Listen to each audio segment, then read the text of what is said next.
Development for the DS can be traced back to 2002, at least according to an interview with Nintendo's very own Satoru Iwata and Hiroshi Yamauchi. Two huge figures in Nintendo's history, as Yamauchi was the president of Nintendo right before Iwata took over in 2002.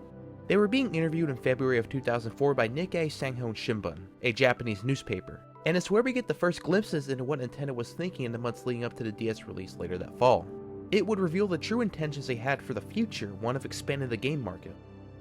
Iwata thought it was more polarized than it ever had been before.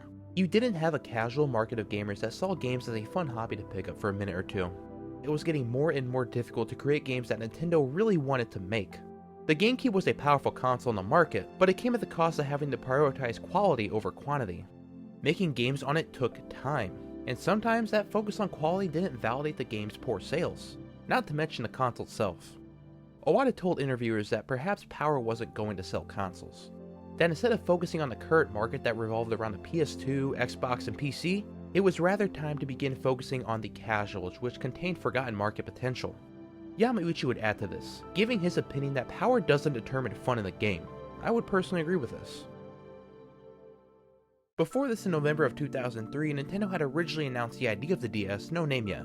When it actually came to making a thing, they wanted to click the reset button and go back to the basics. Basically, revive what made games fun in the first place. This revival being accessibility.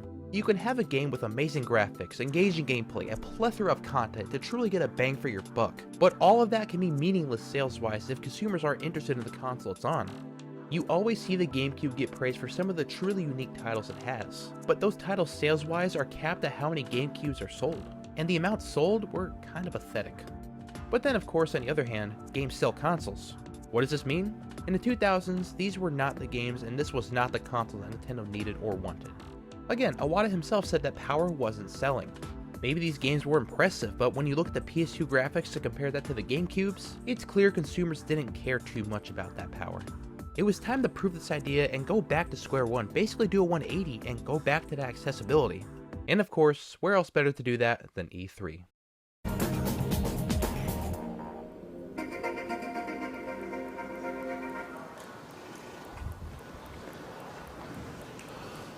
Well, the wait is over. This is Nintendo DS.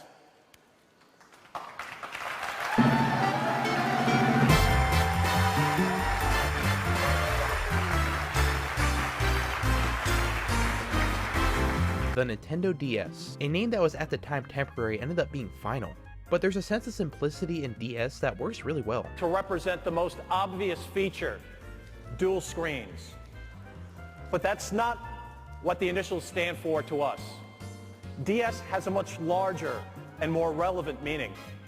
DS, Developer's System. Dual screen perfectly describes what the system is all about. Also, Developer System, but I personally always go back to the first one. In terms of what was revealed at that E3, 3-inch screens, wireless Wi-Fi connection, and saying goodbye to the days of the link cable, backwards compatibility with the Game Boy Advance with the bottom slot, and at the top, a new sleek cartridge slot for DS games. Some demos like Metroid Prime, Mario 64 X4, WarioWare, this weird Sonic demo that I personally wish went somewhere because Sonic on the DS never became anything like this, looks really cool. It's easy nowadays to overlook just how different yet exciting the DS was. As obvious as it is, there's literally two screens, the bottom being a touchscreen that has the styles to complement it. To a lot of people, using a touchscreen was something new, in terms of the amount of usage that the touchscreen gets, and to an extent the two screens as a whole is something completely dependent on the developers. Maybe swipe with it, poke it, drag with it. The DS's official slogan was "Touching is good." I want to poster this. Additionally, like the Game Boy Advance SP, we have a clamshell design which not only protects the screen but makes the system more compact. This E3 design showcase looked a bit different from the final release, but the core ideas of two screens, a clamshell, and of course the features shown stayed. Clearly this showed the potential that the DS had in the market, but there was a drawback. The design of the system is, well, it always gets described as clunky and bulky. As interesting as it is, it's hard to beat the portability of the SP or even the original to an extent. It doesn't mean that it's unplayable, far from it, but it doesn't look like an attractive product. But regardless, the DS was a product of the company's want for change. And when will that launch come?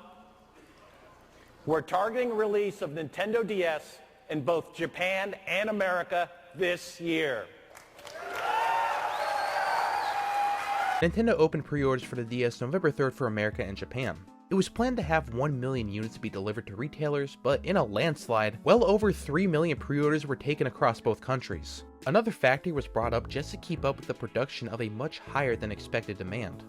People were absolutely interested in a dual-screen system, a DS of sorts. This launch would also be the first time that Nintendo would release a new system in America before Japan. November 21st it launched in America and December 2nd for Japan, even though the company is based there. Why? Black Friday of all things, which was happening 5 days later on the 26th. That holiday 2004, 2.84 million systems were officially sold. For comparison, the GameCube had 700,000 units sold. It would be quite a decent start for what would be one of the most well-renowned consoles in gaming history. But the launch titles themselves, at least in my opinion, would be underwhelming, where Mario 64 DS is the only significant full game released. The Herb, Sibs in the City, the Metroid Prime Hunters demo, and PictoChat would still get its fair amount of praise though. And it would be 2005 where solid titles like Animal Crossing Wild World, Mario Kart DS, Advance Wars Dual Strike, Mario and Luigi Partners in Time, and Sonic Rush would be released. Titles like Nintendogs and WarioWare Touch are also worth mentioning.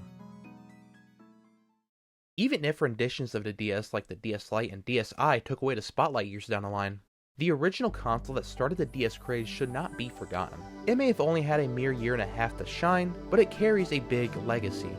The many great DS games that released, the unique 2-screen system, and the 3DS eventually coming from the line of DSs that started with this one is amazing. I will always hold my respect for this console, a console that came from want for change, and absolutely brought it.